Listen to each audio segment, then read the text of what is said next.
I told the car delivery people I wanted something I could haul some gear in, and this is what they sent. I think this is an older model. I don't think it's a 2024. I see the driver got impatient waiting for me to come out.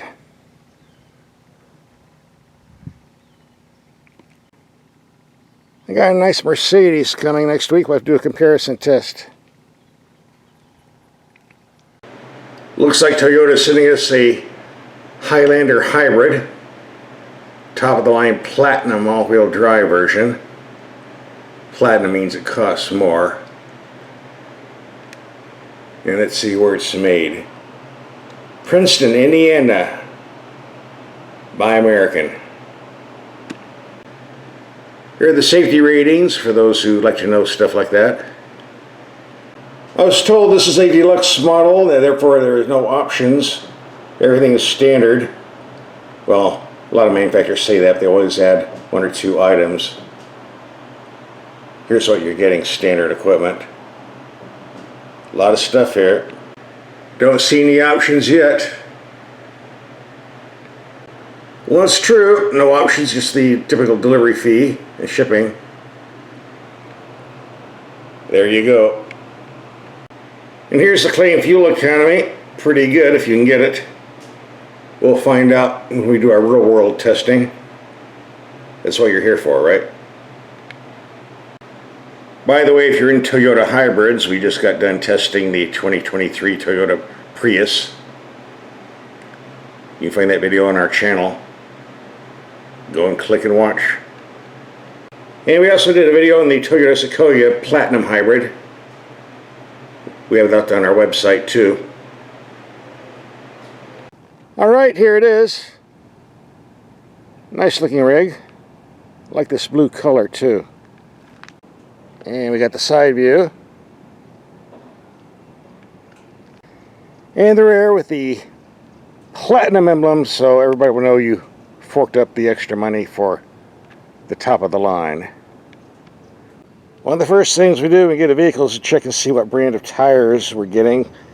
A lot of car makers are putting junkers on to save money, but here we have some Bridgestones. That's a pretty good brand. Alright, no complaints. And the second thing we do is check and see if there's a spare tire, and yes, there is one up in there. If you get it flat, you have to crawl underneath and get dirty. Sorry guys, but that's just the way it is. Better than walking. And as we do in all of our videos, we take the headlights out in the dark and see they perform and do some night driving. We already did a separate video on YouTube doing that. There'll be a link for that in this video so you can see the night drive. And these are LEDs, they're auto leveling, and they also swivel the same direction as the steering wheel is being turned. Pretty fancy setup. On the non-hybrid base vehicle, the established V6 has been replaced with the turbocharged 4-cylinder. Fuel economies rate 24 to 25 mpg, depending whether you want all-wheel drive or front-wheel drive. By comparison, this hybrid system here puts out 243 horsepower compared to the 265 for the previous one I just talked about. And it's supposed to be getting 35 miles to the gallon, whether you're in the city, highway, or mixed commuting, compared to the 24 to 25 for the base engine. Nice if you can get it. We take this out in the real world to see if that's true. Let's take a tour of the cabin. The glove box has lots of room in there.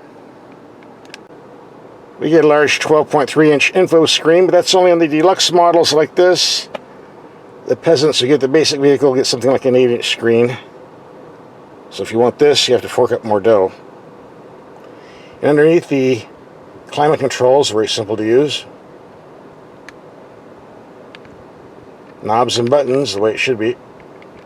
The drive mode, normal, eco, or sport. And the gauge cluster gives you a little light show, depending on what you choose. A trail button for going off-road. If you want to do things like adjust the heads-up display in the windshield, or disconnect the safety features or other stuff, or get the tire pressure readings, it's all done on this gauge cluster with the steering wheel button instead of the info screen. And frankly, it's kind of a pain in the butt. It took me a while to figure out how to do this. This should really be on the info screen over on our right, not on here. This is very tedious and annoying. But there is a learning curve, and once you figure it out, you'll be okay. And you have your fuel economy gauge here, and you have two choices. You can get the overall average, or you can set it to trip average, where it resets itself every time you turn off the ignition and turn it back on again. And I might point out, when I got this vehicle, it was loaded in the total average mode. It took me a while to disconnect it. And I put like 170 miles on this vehicle, or city driving, highway driving, it just stuck on 30 mpg average.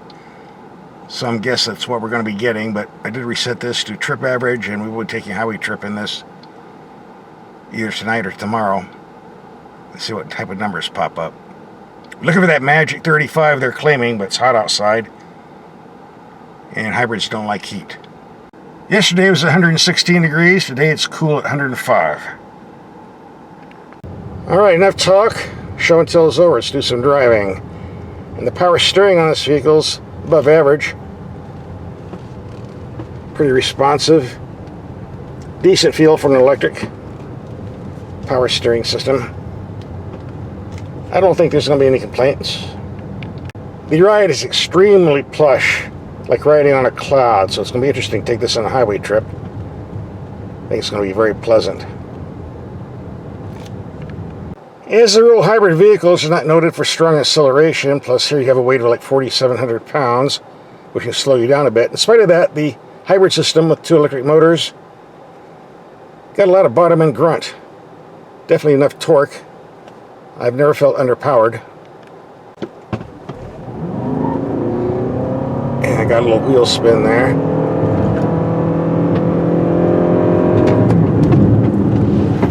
Nice brakes. Even though the ride quality of this vehicle is super plush, I've noticed there seems to be a lot of tire noise. It seems to be a common theme on hybrids. I'm told they use special tires with thick sidewalls for best fuel economy, and it makes it noisy. I don't know if that's true in this case, but it seems like a good explanation. Let's reset the mileage computer and take a highway trip. See what number we get. Alright, 120 miles later. And this is a very, very comfortable highway cruiser. If you do a lot of long trips, I think you'll be very happy with this vehicle. Very smooth ride. Well, we jumped our average from 30.0 to 31.2. Not bad for a 4,700 pound vehicle. This Highlander is a nice vehicle, but should you buy the hybrid or non-hybrid? Well, if you do a lot of driving, the fuel savings might be worth it on the hybrid. Either one's fine. Take your pick. Now, if you want to see our night driving headlight test, here's a link coming up. Just click and watch.